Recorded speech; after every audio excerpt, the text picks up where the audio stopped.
विशाळगडावरील अतिक्रमण हटाव मोहिमेला कोर्टाची स्थगिती, पावसाळ्यातील कारवाई तात्काळ थांबवण्याचे कोर्टाचे आदेश।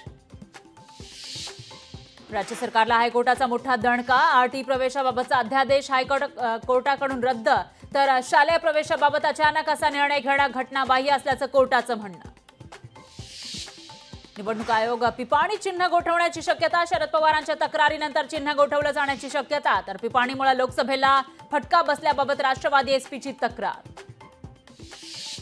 क्रॉस वोटिंग प्रकरणामध्ये काँग्रेस पक्ष ऍक्शन मोडमध्ये, 5 आमदारांवर मल्लिकार्जुन खरगेंनी कारवाईचे निर्देश दिल्याची माहिती, तर 2 आमदारांबाबत पुन्हा चौकशी करण्याचे निर्देश। मनोज जरांगेंनी विधानसभा निवडणूक लढवली पाहिजे, प्रकाश आंबेडकरांचा मराठा आंदोलक मनोज जरांगेंना सल्ला।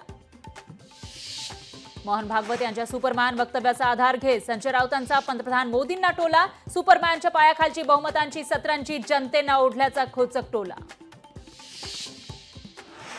शरद पवारांचं साखर उद्योगातील प्रश्नांबाबत पंतप्रधान मोदींना पत्र, साखर कारखान्यांच्या कर्जाचं पुनर्गठन करण्याची मागणी, तर इथेनॉल बंदीचा प्रयोग असल्यानं कारखाने अडचणीत आल्याचा पवारांचा दावा।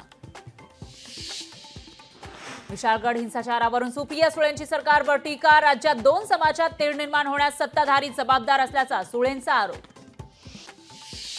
वादग्रस्त आयएस प्रशिक्षणार्थी पूजा खेडकरला पुणे पोलिसांची दुसरी नोटीस, चौकशीला हजर राहण्याचे पूजा खेडकरला आदेश।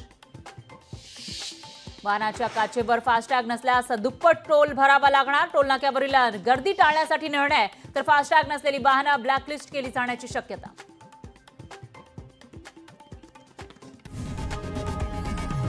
लोकशाही मराठी ऐका, पहा, जागरूक रहा।